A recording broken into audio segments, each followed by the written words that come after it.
Madam President, distinguished members of the Court, it is a great privilege to appear before you today on behalf of the Republic of South Africa. In my speech, I will address the question of jurisdiction. The people of South Africa and of Israel both have a history of suffering. Both states have become parties to the Genocide Convention in the determination to end suffering. In this spirit, neither has attached a reservation to Article 9 of the Convention on the Prevention and Punishment of the Crime of Genocide. It is in terms of this convention dedicated to saving humanity that South Africa brings this dispute before the court. The prohibition on genocide is a peremptory norm. Obligations under the Genocide Convention are erga omnes, obligations owed to the international community as a whole. States parties to this convention are obliged not only to desist from genocidal acts, but also to prevent them. That the obligation of state parties to prevent acts of genocide is the foundation of the Convention is clear from its placement in Article 1 of the Convention.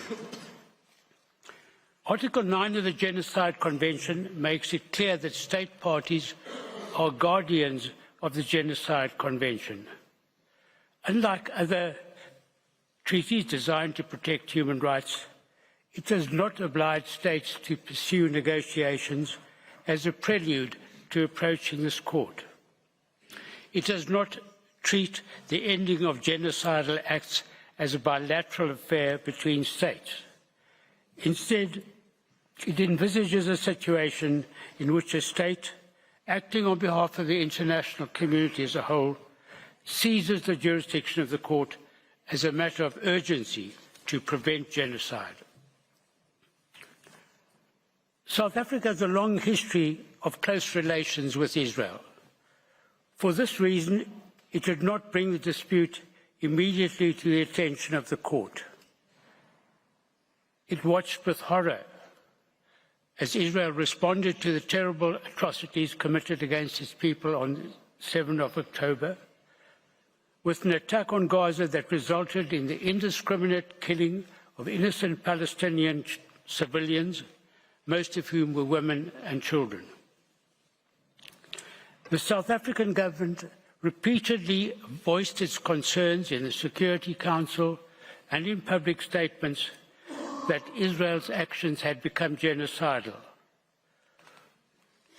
On 10 November, in a formal diplomatic démarche, it informed Israel that while it condemned the actions of Hamas, it wanted the International Criminal Court to investigate the leadership of Israel for international crimes, including genocide. As the court will know, the definition of genocide in the Rome Statute repeats that of the Genocide Convention. On 17 October, South Africa referred Israel's commission of the crime of genocide to the International Criminal Court for, quote, vigorous investigation, unquote. In announcing this decision, President Ramaphosa publicly expressed his abhorrence for what is happening right now in Gaza, which is now turned into a concentration camp where genocide is taking place. To accuse a state of committing acts of genocide and to condemn it in such strong language is a major act on the part of a state. At this stage, it became clear that there was a serious dispute between South Africa and Israel, which would end only with the end of Israel's genocidal acts. South Africa repeated this accusation at a meeting of BRICS on 21 November and at an emergency special session of the United Nations General Assembly on 12 December. No response from Israel was forthcoming. None was necessary. By this time, the dispute had crystallized as a matter of law.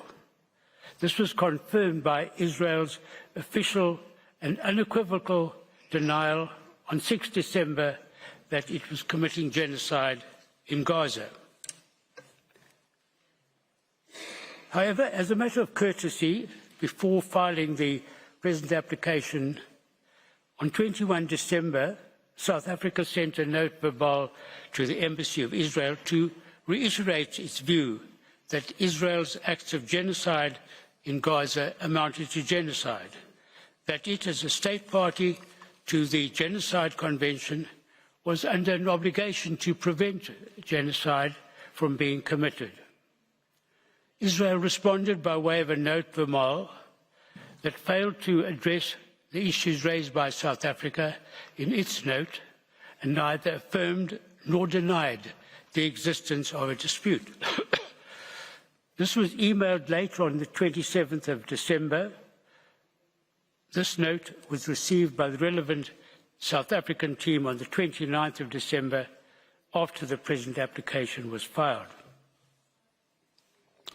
On 4 January, South Africa replied to this note verbal, highlighting Israel's failure to prevent any response to the matters raised by South Africa over the previous months, as reiterated in its note verbal. South Africa made it clear that given Israel's ongoing conduct against Palestinians in Gaza, the dispute referred to in its note verbal of 21 December remained unresolved and was plainly not capable of resolution by way of a bilateral meeting. Nevertheless, South Africa proposed a meeting on 5 January, again out of courtesy. Israel responded to this note verbal by proposing that we reconnect to coordinate a meeting at the earliest opportunity after the close of hearings in the present case. To this, South Africa understandably replied that such a meeting would serve no purpose. Madam President, these notes verbal are all to be found in the judge's folder. The existence of a dispute is a matter to be determined by an objective determination of the facts as they existed at the time of the filing of the application. At this time, South Africa had already accused Israel in the Security Council, the General Assembly, and other public fora of engaging in genocidal acts. It had conducted a diplomatic démarche on Israel, warning it that it viewed its conduct as genocidal. It had requested the International Criminal Court to vigorously investigate crimes under the Genocide Convention committed by Israel in the Gaza Strip, and it accused Israel inter alia of the deliberate targeting of civilians, intentionally causing starvation and impeding relief supplies. It had accused Israeli leaders of expressing, quote, the intent of committing genocide. Israel had flatly denied South Africa's accusations. Despite these harsh accusations, Israel has persisted in its genocidal acts against the population of Gaza. What more evidence could be required to establish a dispute? It is precisely because of a situation of this kind, affecting the international community as a whole, that Article 9 of the Genocide Convention does not require negotiations as a precondition to seizing the jurisdiction of the court. Certainly, a respondent state cannot prevent a referral to the court by claiming that there is no dispute and that it wants discussions on this matter when the existence of the dispute is clear. For a state to insist on a time frame for negotiations would simply be a license to commit genocide and would run counter to the object and purpose of the of the Genocide Convention.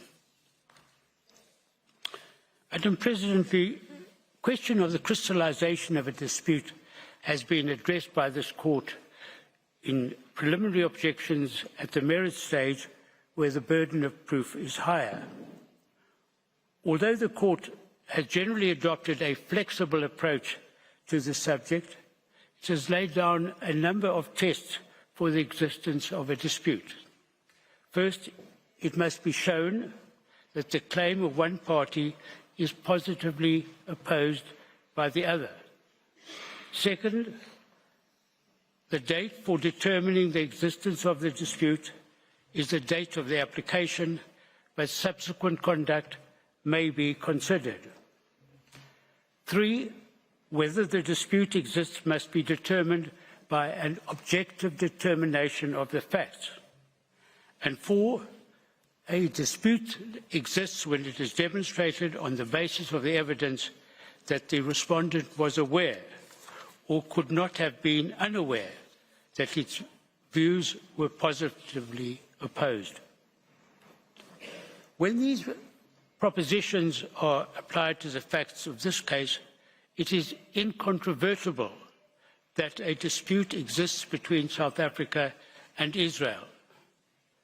South Africa strongly believes that what Israel is doing in Gaza amounts to genocide.